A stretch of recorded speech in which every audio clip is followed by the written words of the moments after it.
Hey everyone, I hope you're taking it easy and your day has been great thus far.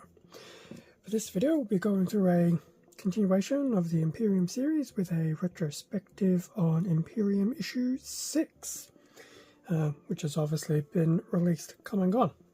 And I'm still eagerly awaiting to see a combat squad announcement for Australia. Anyway, Imperium Issue 6. So what did we get back in the day with this? So, for number 6, we got 3 miniatures, which are the Primaris Aggressors, and a bottle of paint. And then in terms of a bit of a breakdown of what is in the issue, obviously we'll highlight the Aggressors, painting with Abaddon black, which coincidentally enough is the included bottle of paint, and a quote-unquote brutal battle yet. And to think, this is only issue 6. So yes, for issue 6, it's pretty much the magazine and pretty much hobby supplies. We'll probably get some gaming supplies in a few issues time, I'm sure. Anyway, into the magazine. I'm trying not to roughhouse these too much because I am noticing some of them are starting to have the pages tear away, which is to be expected. Obviously for the use of the binders. Anyway, the contents pretty much is Primaris Aggressors themed, with a little bit of story on the Necron nobles, and obviously to play through. So, first page is pretty much right smack on the Aggressors in their Gravis armor, their Flamestone gauntlets. So they pretty much look like they're going to just lay literally fire support. Nice. I'm not sure if I would have actively ever gotten a box of them. I mean, they do look cool, but obviously depends on your playstyle. If you're salamanders, I'd imagine you'd get a squad of them. But for me, not sure. But I have them, so I can't complain. Just some battle record, and then the lore side of things with the Necron nobles. And I'm sure some of them are probably actually HQ units within the game. So Pharaons, Overlords and Lords, the Royal Wardens, which we do know is an actual model based on issue 1, and some command barges, which I also believe are models. In terms of the build component, how to build the Aggressors, it's pretty much a snapshot of the actual plastic sprue we'll see in a bit. And then going through the actual build, so there will be a Sergeant, as we can see here, followed by Aggressor A and Aggressor B.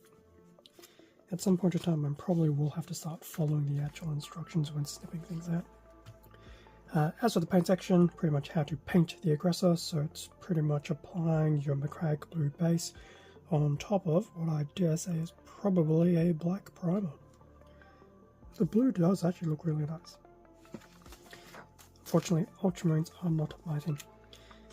Next page, pretty much now applying the lead belcher paint, which we also received in a previous issue. So that's pretty much going on all the metallic areas. It does look really nice on the back. And then the Abaddon black base paint on, what do we have? Some of your weapon casing, some tubes, obviously will probably be the back of armor plates and things like that, which is pretty typical, so that's very nice.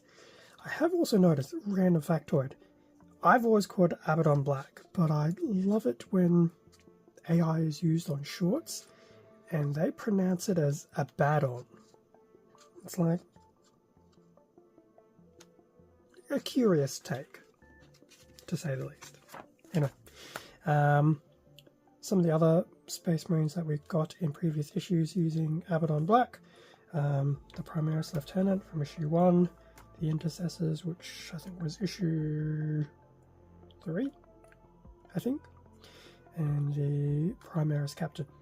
I'm not going to remember which ones came with which issues in future retros.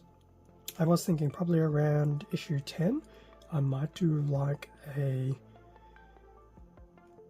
retrospective backtrack, more so on the minis that were included, just to see by 10 issues how much money was actually saved. Because I've seen the price of the Primaris Lieutenant, I'm like, no, really? Then again, this is a snap fit version. There could be differences, but still. Anyway, back to the magazine, fire support section. So we basically have for the mission the Royal Warden with the 3 Scorpec destroyers against the 3 Primaris Aggressors. There's the datasheet profiles and the rules. Interesting enough, there's some extra stuff here as well. I've just noticed there's a little bit about the living metal. So yes, we're getting more abilities and rules introduced as we go through some of these playthroughs. And then the actual playthrough itself, Spaceman starting first, and then just pretty much going through a sequence of turns. Does look like it ends well for some and not so well for others. I have a feeling if they continue to play through, the Marines probably would have lost. Anyway, that's the end of the playthrough. And just a little insert about the Imperium magazine. So does it actually remind me if it's a weekly or a monthly? I can't remember. And one of these days I will remember each of these little sections: the collect section, the read, the build, the paint, and the play. Anyway, we'll get there. In terms of the back, we do have the preview of future issues. Issue 7 is pretty much just paint driven, which is fine. So there will be the 3 paints included, and then issue 8 does go back to having a included mini, which will be back to the Necrons with an Overlord. Does look very cool. I do like I'm pretty much developing a Necron army without having to lift a finger. So that was pretty much issue 6 of Imperium. In terms of what else was included, so let's start with the bottle of Abaddon Black. And the liquid inside is still liquidy, always a good sign. And then after that, the main event, I dare say.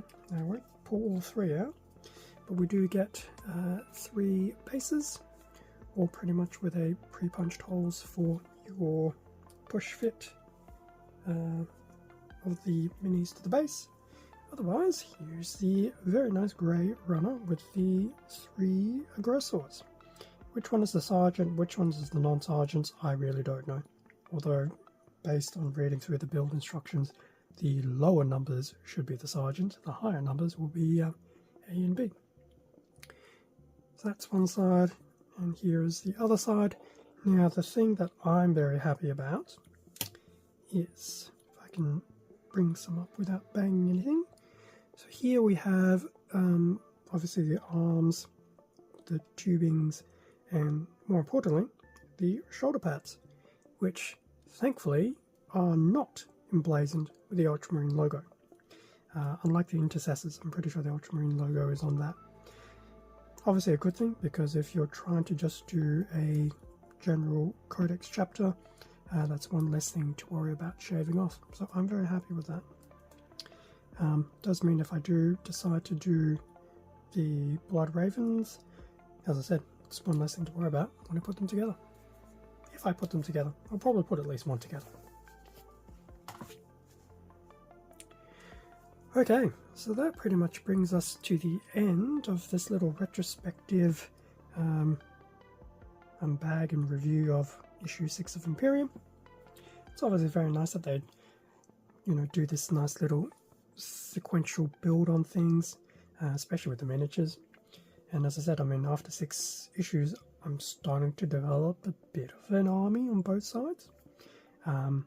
Painting is still in the far future. We'll get there eventually. But at least I'm getting some paints to build up on. So that's the main thing. Thank you very much for watching this retrospective video on Imperium Issue 6 for Warhammer 40,000. Feel free to leave a like, comment, subscribe if you enjoyed the content. This does help support the channel, and I do appreciate it. Extra content is also my Instagram, a link in the description. Otherwise, same handles as the channel. Still progressively building up the 40k content over there, but it is starting to build up, which is the important thing. With that being said, stay safe and take care, and I will catch you all in a future video, whether it's the retrospective for issue 7, something else Warhammer related, or just one of the other videos on the channel. See ya.